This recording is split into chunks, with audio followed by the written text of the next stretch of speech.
All right, everyone, welcome back. Today we're talking about catchphrases from our favorite television characters, commercial jingles that are permanently etched in our brains, and what happens to grown men when they start to get a sniffle.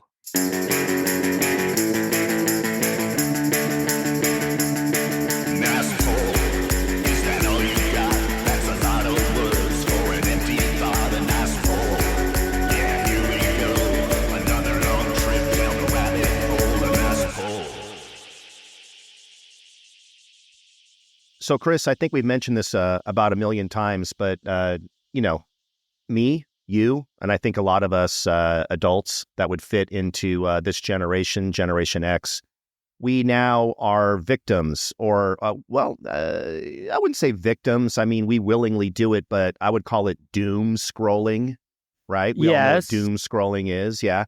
And it's so addictive, right? Because the phone, the interweb, whatever it is, AI, I don't know. It really kind of figures out your patterns. It has your number, right? Your algorithm, literally, so to speak. And that can be a good thing or a bad thing. But no surprise with me when I'm looking at my phone and just kind of bored and scrolling through whatever's coming up on Facebook and Instagram, it's now oftentimes some kind of a group that is our age, and they're reminiscing about the past, right? And like we talked about before, there's these groups that obsess over the hot girls from the 70s, and we've definitely touched on that for sure.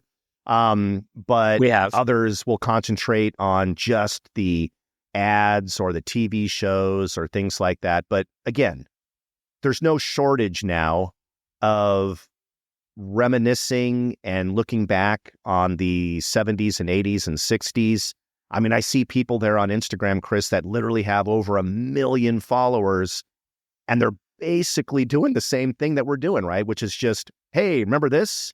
Do you remember this? And it's so cool. But one of the things that I did notice, right, was this forum or this group where they talk about slogans and jingles and catchphrases from the 70s and 80s.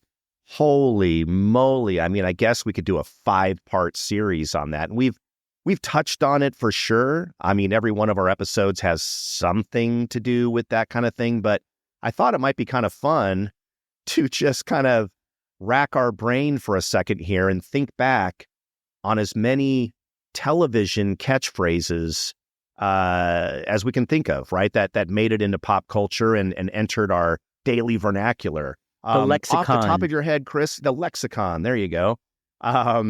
So I'm going to start with you, and I'm going to ask you to just kind of freeform here, man.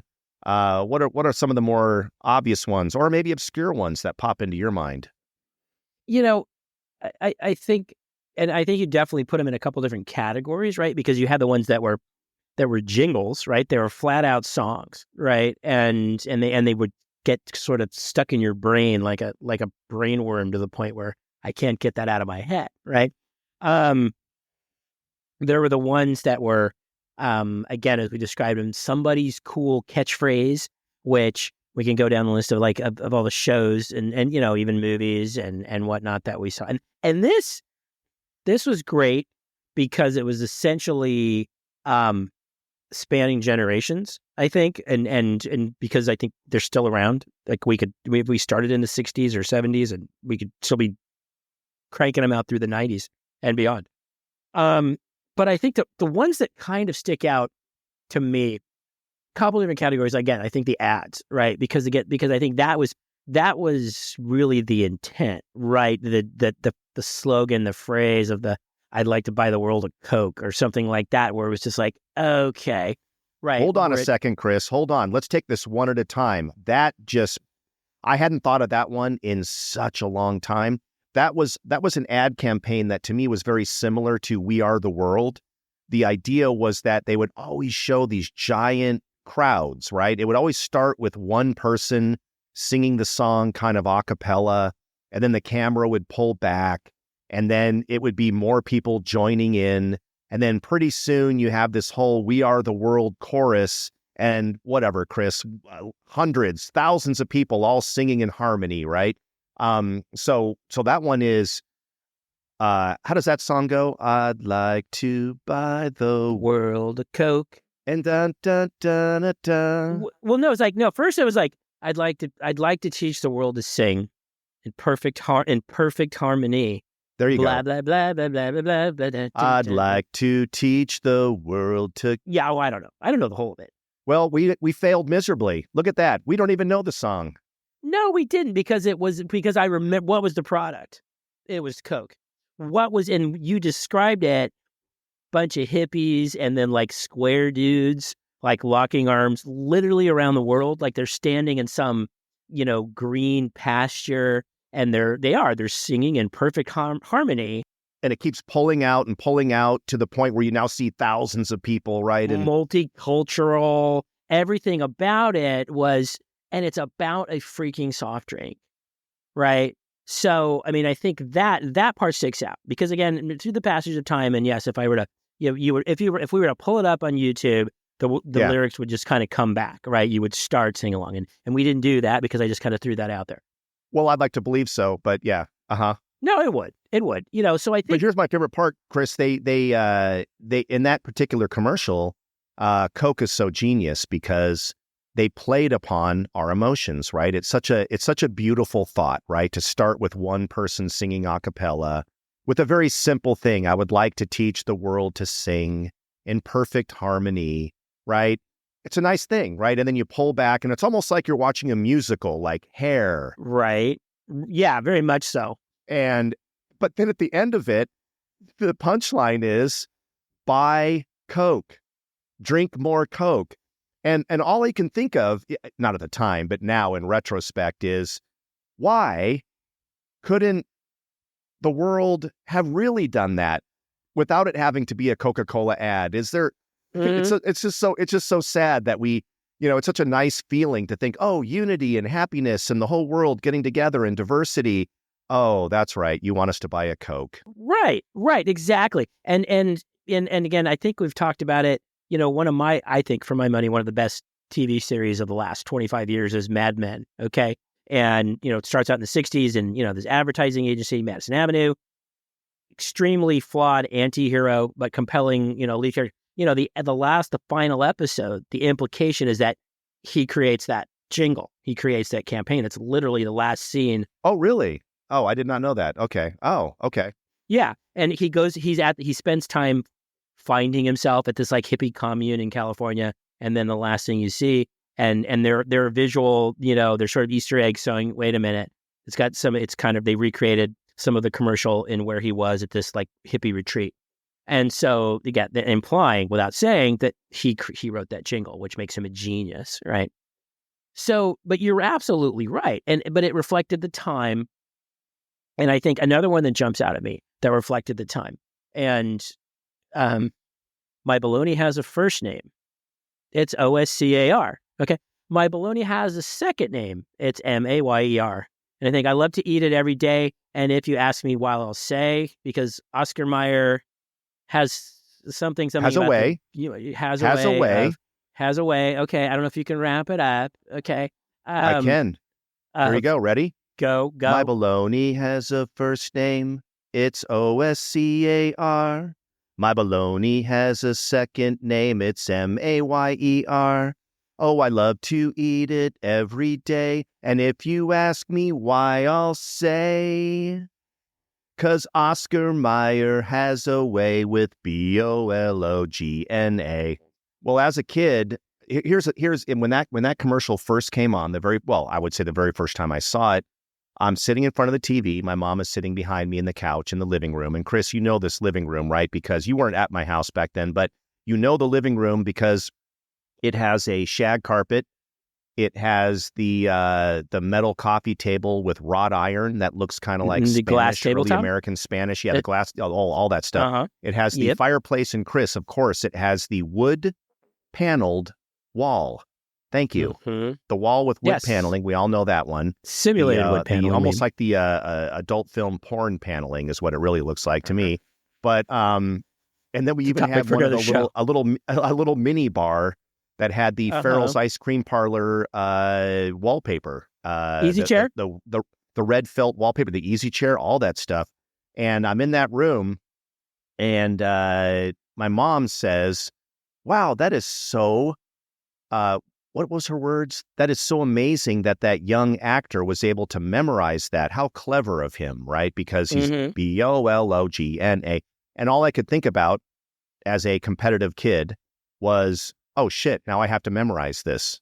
Clearly, I need to now impress my mom and memorize this so that she'll think that I'm a smart kid too, you know? My mom was so nice. She never actually made us believe that we needed to prove anything, but for some reason I always did. I guess that's my own problem. But Chris, I was so excited the day that I finally memorized that. And back then, right, Chris, we said this many times, you couldn't go on YouTube and watch it 17 times until you memorized it. You just had to wait until you were in the room again at the time when that thing aired again and then go, okay, this is it. All right, I got to memorize it now.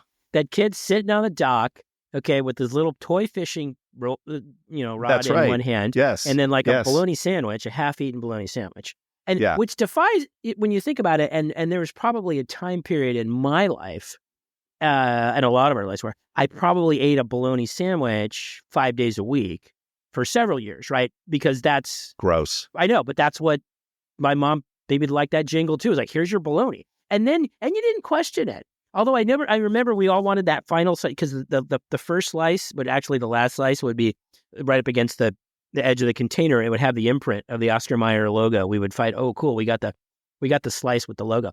But bologna and bologna, it's not pronounced the way it's spelled, number one. Bologna, that type of bologna was like full-on animal parts, okay? It wasn't like beef bologna, it wasn't kosher, it wasn't Hebrew National. It was like, what is it? It's like eye sockets and, snouts and whatever the stuff that they grind up and make it, so it was all these spare parts, right? To me, it was kind of like sliced and congealed Spam is what it really kind is. Of. I mean, there are things that were worse. Liverwurst was worse, I don't know if you ever remember what head cheese was, which it's basically looked god-awful. At least bologna looked like it was some kind of meat. But so that was one, but you're right. So you were waiting for the jingle. You liked it. Maybe, again, at my house it worked because we had Oscar Mayer, and we ate it with Wonder Bread.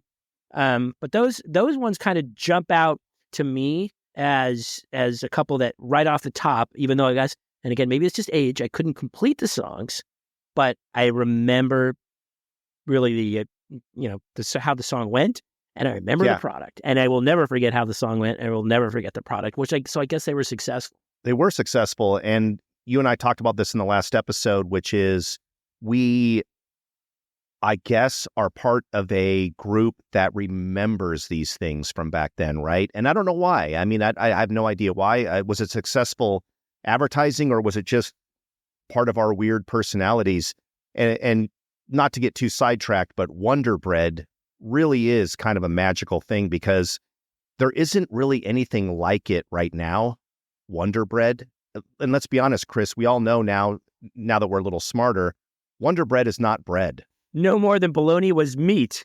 Oh my God. Just a fuck you to nutrition, maybe even physics, is Wonder Bread. It looks like bread. It tastes like bread. It's bread-like, but there's nothing about it that is intrinsically bread, nor does it have any nutrients of any kind. In fact, I'm convinced it probably sucks nutrients from your body to feed some sort of interdimensional dark lord. I don't know, but gosh darn it, did it taste good, and it went good with the bologna there. But yeah, no, for sure, man. And for some strange reason, a lot of these are just indelibly etched in my brain. A lot of these slogans, just like the catchphrases, right? Which you and I laugh about all the time. Let's do a best of. Let's go through some of TV's best catchphrases because, yes, the 90s were riddled with catchphrases. It might even be considered the heyday of catchphrases, but I would argue that the 60s and 70s and 80s were really the precursor, right? The OG Every TV show must have a catchphrase to make it popular, almost as if marketing people were involved, right? What are some of the most obvious catchphrases, Chris, that pop into your head when you think of old TV shows from the 70s and 80s? Let me see. That's a tough one. I mean, there's so many of them. I'll start. I have to probably start right out with, again, we've gone to the well so many times with Happy Days over the years, but I'll just start with the simple, hey, right? Yeah. It was the Fonz. It was just like, and it was, and it didn't, in retrospect, it doesn't really mean anything, right? Is it a greeting? Is it a response? Is it a question? Is it a criticism? It probably works for all of those. And it was simple enough, and you could say it and you could repeat it, and people knew what you were talking about. You couldn't really, if you screwed that up, then you would probably screw up, I don't know, breathing, because there was really no words involved. You didn't have to get a sequence of them together, a complete sentence, not even a sentence fragment. It wasn't even a word. It was kind of a hey, and throw in your thumbs up. And so now you had a visual aid. Right. So I just think of because, again, even now today, if somebody's saying something to you or something you don't agree with, or it's like, hey, you know what I mean? You're trying to get somebody's attention.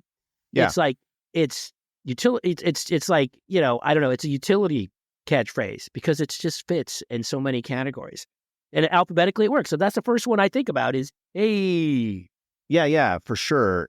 And we talked about this many times. And of course, when our buddy Rod Dietrich was on the show, and we talked about, amongst other things, the importance of magic and all these other things back in the day.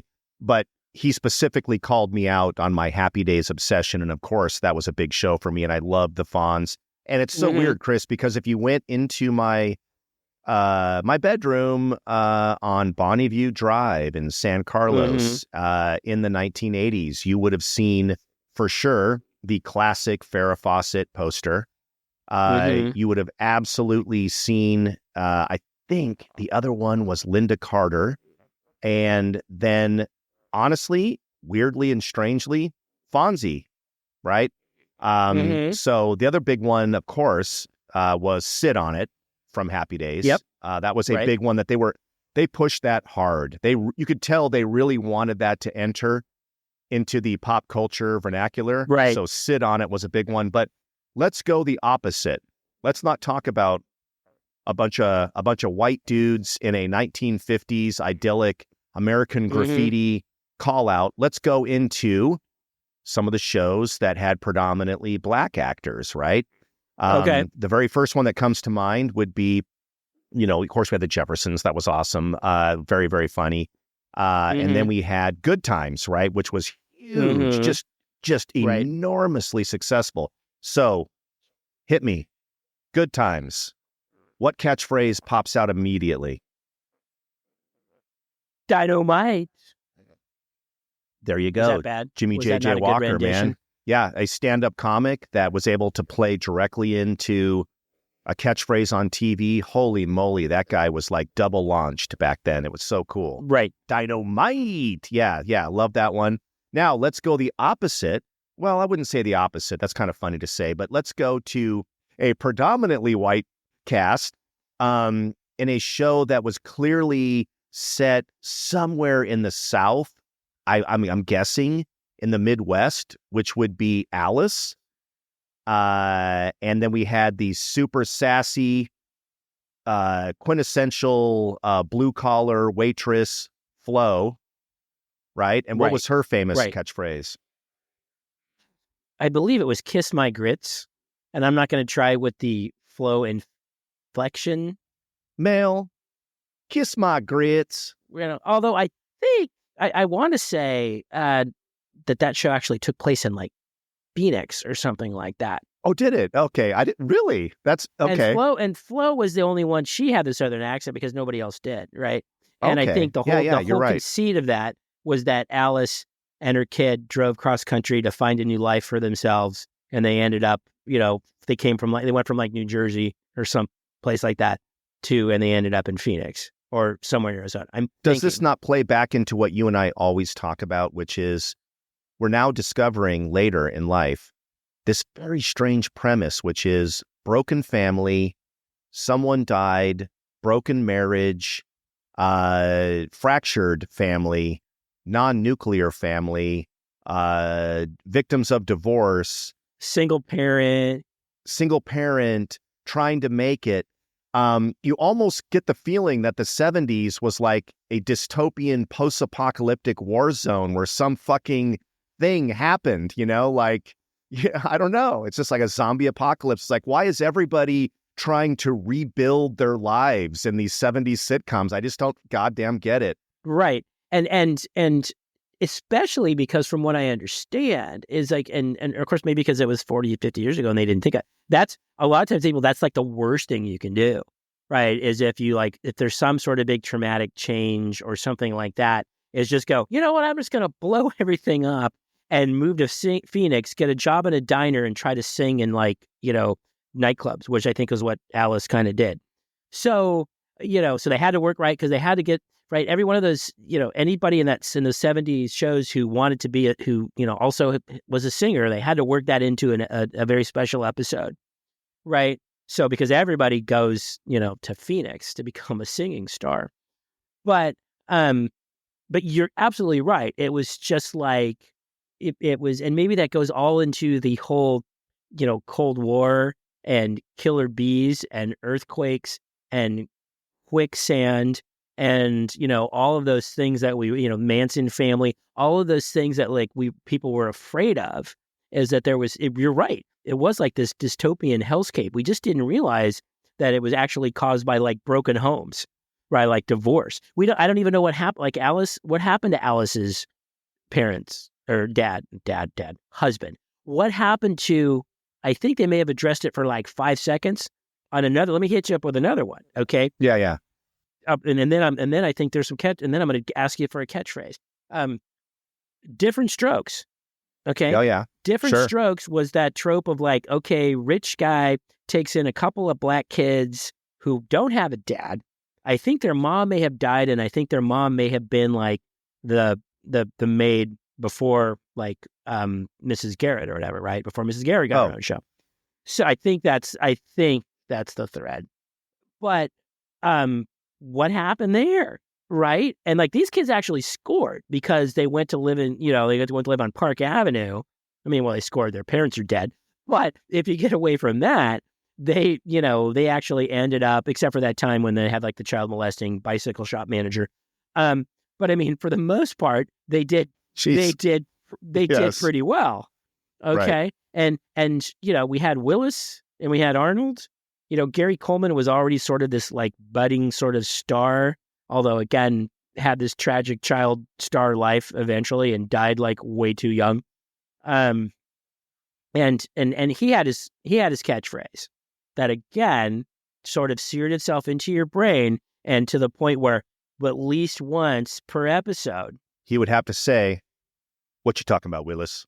Where people they're waiting for it. You can imagine the writer's room every week where you have to all right, we got to build up to that situation where Willis is presenting Arnold with some sort of misunderstanding or some sort of conflict, and you get much like you're waiting for the sit on it or you're waiting for the Dyno-mite. I don't know what was so dynamite for JJ, right? Because they live in the projects in Chicago, and there was a lot of bad shit that happened. But every now and then something that was Dyno-mite.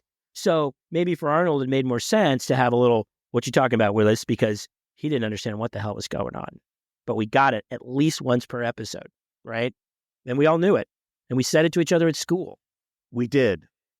And we might have mentioned this on a previous episode, but I had a kid that lived up the street from me spend the night at my house, which, Chris, back in the day, that was very common. You have your buddy spend the night. I mean, God, there was nothing more fun than having a friend spend the night. It was so cool because, you could stay up late and just talk about all kinds of things, or maybe go out on a late night adventure and toilet paper someone's house, or maybe God knows what you would do. Well, if you were my friend and you had, the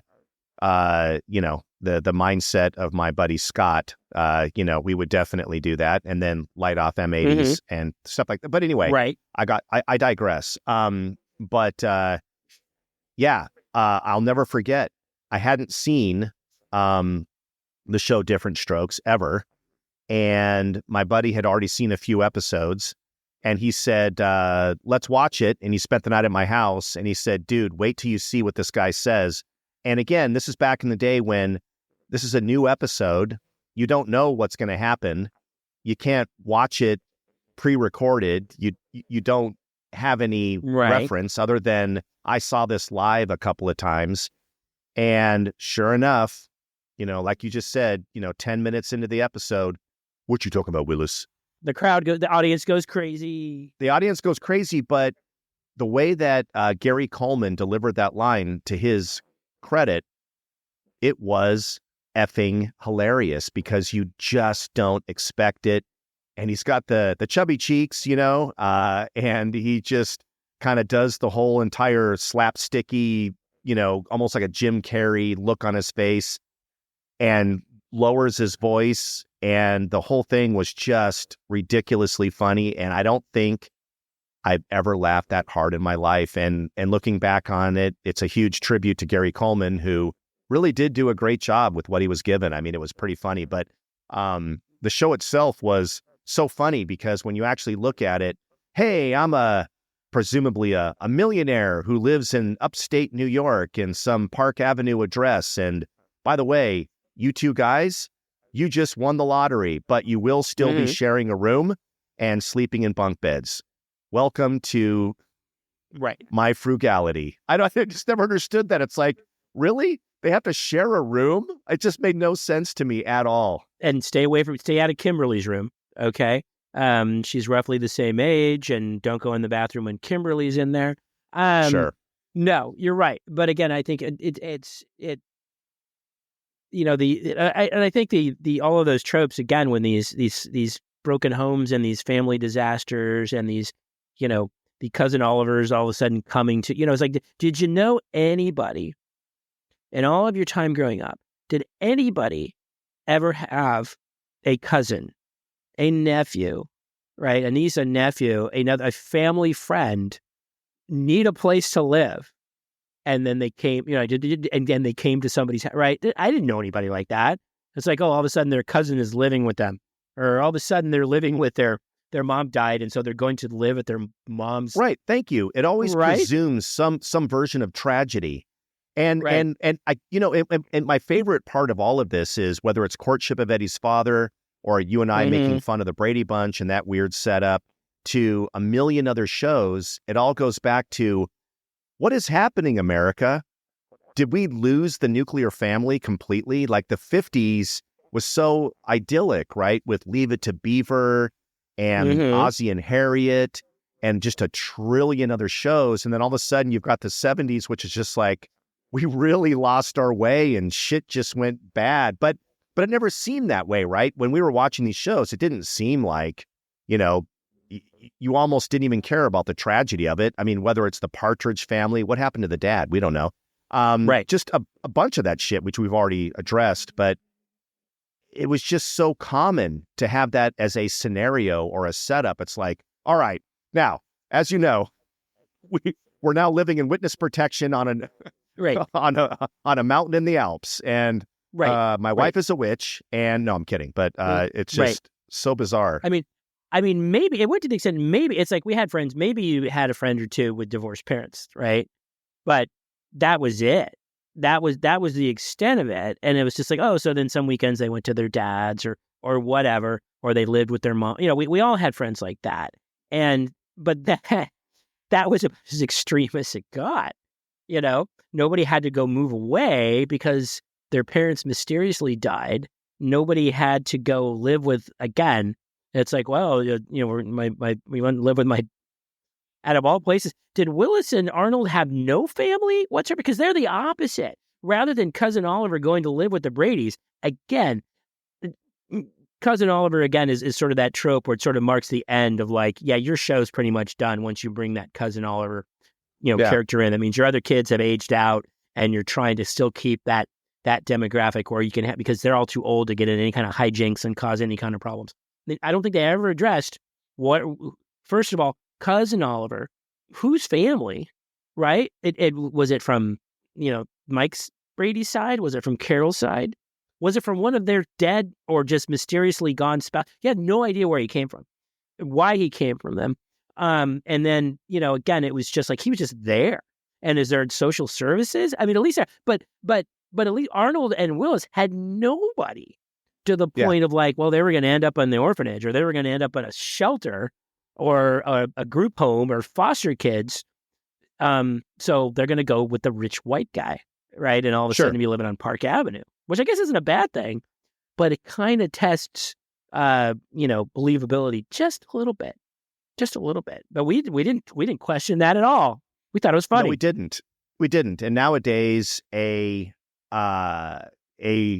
millionaire, middle-aged white guy who adopts 2 young kids that don't have any sort of family structure or anyone that would miss them, that's normally the setup for a really scary movie, right? That's not normally the setup for a fun, happy sitcom. That's normally the setup for, oh man, this is going to be scary. This is going to be one of, holy moly. Unless you're in Gotham City, then again, it works out with no question, right? I'm just going to take this, I mean, but that's an entirely different topic. Well, let's switch gears for 1 second and switch over to another show that I really, really loved, that I don't know if it lives in the minds of everybody for pop culture, but it was one of my absolute favorite shows and never stopped entertaining me, which is What's Happening. What's Happening, I just thought it hit on every cylinder, man. There was not a single character on that show that wasn't absolutely effing hilarious. From Raj, or Roger, or Raj as he was known. Raj. It was just such a great character. That actor is just brilliant in that role. Ernest Thomas, I think was his name. Yeah, he's a Poindexter, and just really awkward and weird and funny. And the guy was just brilliant. And then, of course, Rerun, which sounds almost like a Peanuts character. Was a Peanuts character. Right. Freddie something. Fred Barry. There you go. Thank you. Good job. As always. Nice pull. Such an original character. But I will say, Chris, and I mentioned this to you before, outside of the show, the guy that played Dwayne on What's Happening. Haywood Nelson. Okay. Wow. Well done, sir. That is one of my favorite characters from the 70s of all time. I just love this guy. He so perfectly encapsulated the, oh man, just come on, just trying to go with the flow, trying to have a good time. Things don't really work in his favor usually. He's doing the best he can, and he had some great catchphrases, right? One of my favorite catchphrases was the thing that he would do, which is, right?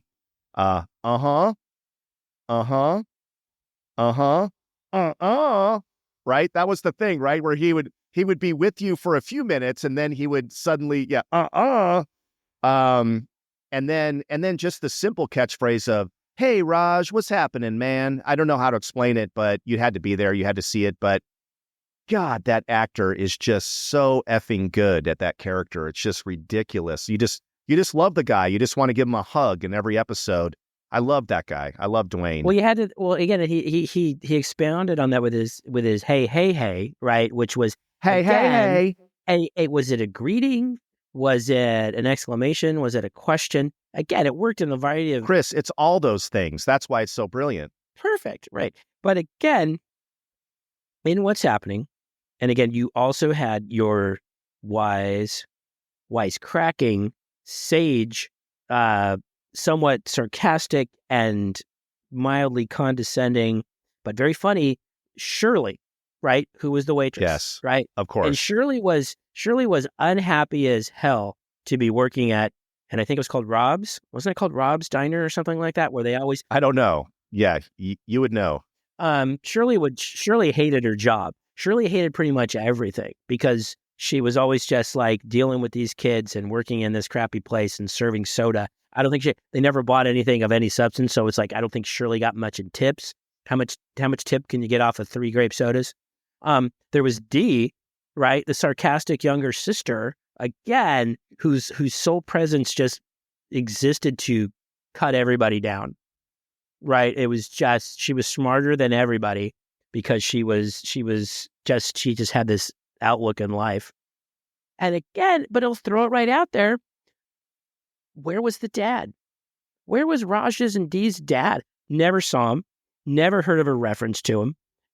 But again, we were supposed. So again, this and you never really saw Dwayne's family. You sure as hell didn't see Rerun's family. But there were so many questions, and I guess there was just something bad going on in that time. There was a lot of deaths, a lot of single families, a lot of broken homes, and that just fit the mold for all of them, right? Oh, for sure. Yeah. So bizarre because I don't think in What's Happening that it was ever necessarily mentioned what the backstory was. But to your point, it's like, yeah, I mean, it's the mom, right? And then you don't know what happened to the family or whatever, and it doesn't really matter to the story. But Dee, as in the 90s, Chandler famously said, Dee, the sarcastic sister from What's Happening, as one of his punchlines, which was what made me really love Friends in that very first season, was the fact that they were pulling a D reference from the 70s made me love that show. But anyway, somewhat ironic as there were no black people in sight on Friends, but that's another episode. No, that is a really good point and super glaring. But Dee, now you don't happen to know off the top of your head the actress that played Dee? No way. Danielle Spencer. Holy shit, Chris. If only I could use my powers, if I could use my powers for good, but I can't. It's just stuck in my brain. That is impressive. Her delivery, I mean, my God, where did they find this actress? She was so effing good. And what I love about all of the actors in that show is they are just so real and believable and not 1970s acting and sounding fake. It just sounded super, to me anyway, like supernatural. And man, was she good. Oh my God, she killed me so many times. Good. One of the best episodes on that show was when they were supposed to do a commercial for some kind of a hamburger, and she just couldn't help but be brutally honest about how the hamburger tasted. And to this day, other than the WKRP episode where it's a Thanksgiving episode and they throw turkeys out of a helicopter and they all splat on a parking lot, have I laughed that hard. So God bless you, Dee from What's Happening. That episode of WKRP was, I think, the line from that was, "As God is my witness, I thought turkeys could fly," or something. That's right, Mr. Carlson. Yes, exactly. And they were just tossing turkeys out of a helicopter. Yeah, and Les Nessman is reliving. Right. It's basically a tribute, which is the wrong thing to say, but a tribute to the Hindenburg disaster. Oh, the humanity! Right. Oh my God, what I'm witnessing here. Anyway, well, look, yeah, go ahead. Go ahead. No, you go ahead. I was going to say that what blows my mind is that we are heavily into this episode and we have only scratched the surface on these catchphrases. This sounds like this may be at least a two-parter or maybe even a three-parter. It really might. But let's go with the same theme, right? As if this is Jeopardy. Or an episode of Merv Griffin. We did Good Times. We did Different Strokes. And we did What's Happening. Now let's move into the other one, which would be Chico and the Man, right? Which is Freddie Prinze Jr. And what was his Freddie Prinze Sr. Senior, of course. Senior. Oh my gosh, what am I saying? Sarah Michelle Gellar is yelling at me right now because she's married to Freddie Prinze Jr. Yeah, my bad. She is. Oh, nice. One of my favorite actresses of all time. Yeah, and my favorite show of all time, Buffy the Vampire Slayer. So my apologies, Sarah. That was a big faux pas. Right. I want to say it was, and again, in respect to the ethnic part and respect to the fact that Freddie Prinze tragically died many decades ago during the show. Not during the show, while the show was being produced. That would have been interesting if he died during the show. No, I want to say it was like not my job, man. But I want to say it was like a not my job, man. He kind of threw that in as sort of a, sort of a accent kind of thing, and sort of a, but not my job. And again, would fit. I think maybe what we're hitting on here is the setup is that these could take place. Again, like I said, in any circumstance, in any situation, your go-to throwaway catchphrase would be enough to get the audience reaction, would be enough to stop the person who was speaking to you dead in their tracks, and then sort of redirect what was happening.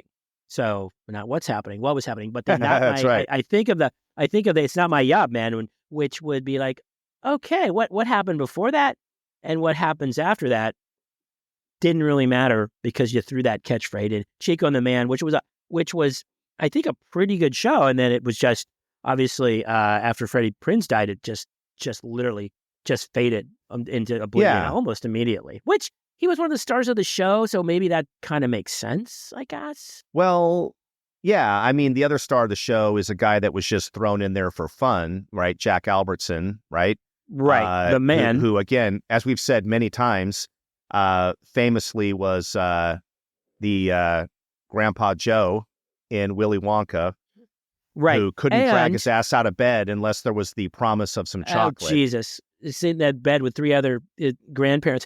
Also, though, you can't think you can't forget about Scatman Crothers, right? Scatman Crothers, who was the garbage man. And do you remember he would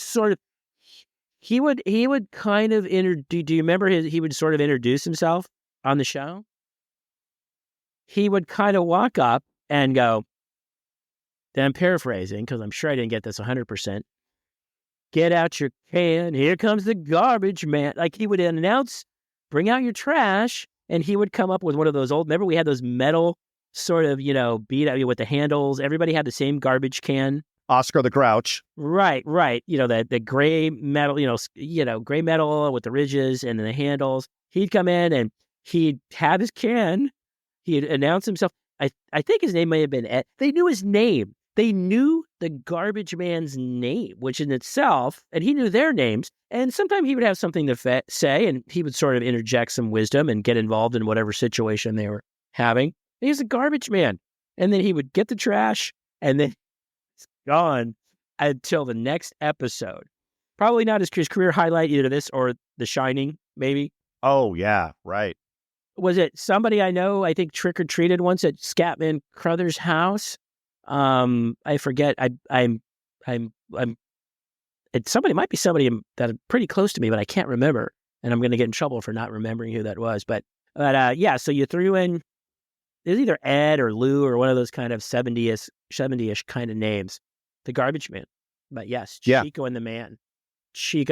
So let me give you one. Let's how about, again, there was, I think, the ones that would sort of jump out in the sense of, again, very, let's get in that theme of, let's not talk about garbage, but let's talk about junk, okay? And let's talk about Sanford and Son. I'm just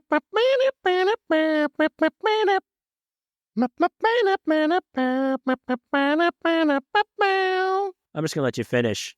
Let me know when you're done. Dun, dun, dun, dun, dun, dun, dun, dun, dun,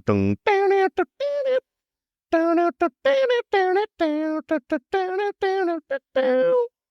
That's it. That's all I know. Thanks. Excellent. Sanford and Son. Okay, Fred G. Sanford. Fred G. Remember, G was like, ooh, serial killer name. Right. But, well, except he would always change it. Right. And G stands for like whatever the situation, it would be like. Yeah, that's right. If somebody was bringing him some sort of precious metal, and G stands for gold. Right. Because that was whatever he could sort of fit in there. I forgot about that. Yeah. And now he was also a widower. There had to be death in somebody's family. And he had his wife, and he had his son Lamont, who Lamont dressed pretty well for a junk man. And I think Lamont had broader and bigger aspirations than just having a junkyard with his dad. And so again, so Lamont or Aunt Esther, and I don't know if Aunt Esther was Lamont's. I think it was Lamont's aunt, so maybe it was Fred's sister-in-law. And there was always banter and insults going back and forth. But Fred, when something was upsetting to Fred G. Sanford, G stands for, going to die. But when Fred would get upset and all of a sudden he'd clutch his chest, and what would Fred say? Elizabeth, I'm coming for you, honey. Elizabeth. It's the big one. This is a big one, Elizabeth. This is it. Every episode, something happened, whether it was something Grady, introduced to Lamont or... Oh, man, nice poll. Yeah. Yeah, Grady. Some sort of situation that it was Elizabeth, it's the big one. I'm coming for you. I'm coming to join you.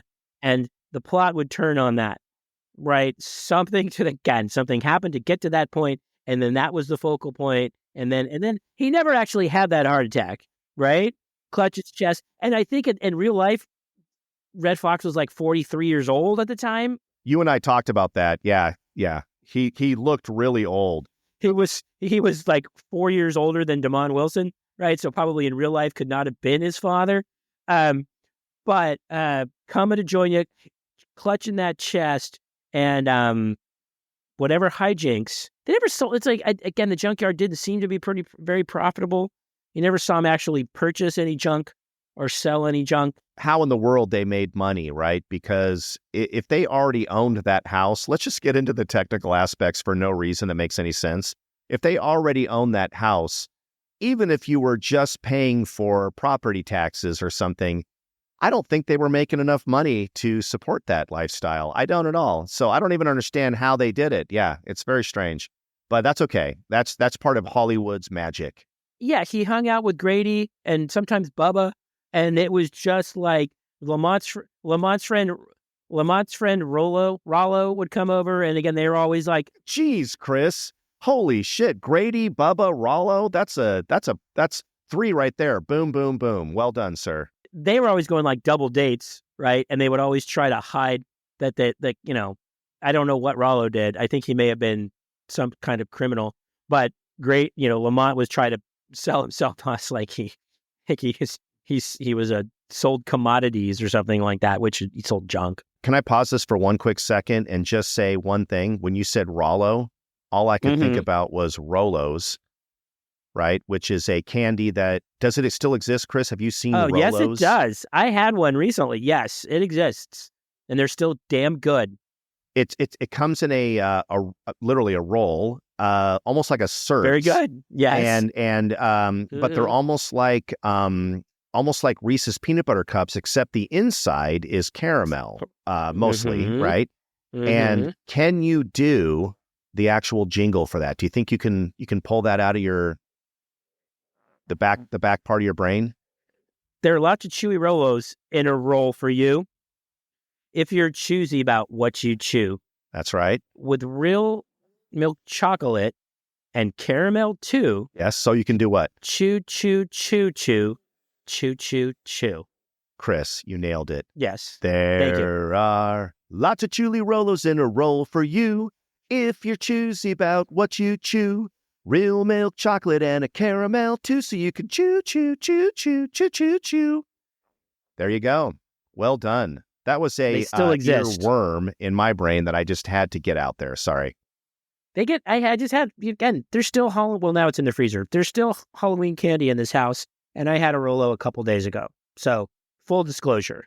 Well done, sir. Frozen Rolos are off the mother effing hook. Frozen anything. But if you want a late night little, oh my gosh, I just have to get my sugar fix, but I don't want to get fat. I don't want to feel bad tomorrow morning. Oh, you're still going to get fat. Just go in the freezer and take out one Rolo, put it in your mouth, let it dissolve, and then realize that, shit, now I got to eat an entire bag of chips to get my salt fix. Okay, you're right, Chris. It all leads to fatness. Okay, good point. Yeah.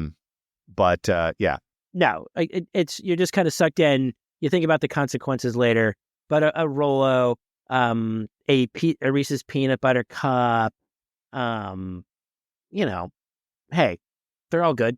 They don't harm anybody. You won't get too fat as long as you don't eat, too many of them. But I'll think of another. Here's a catchphrase along those lines: the peppermint patty, and not the Peanuts character. The actual, no, it's dark chocolate, and it's peppermint, and it's wrapped.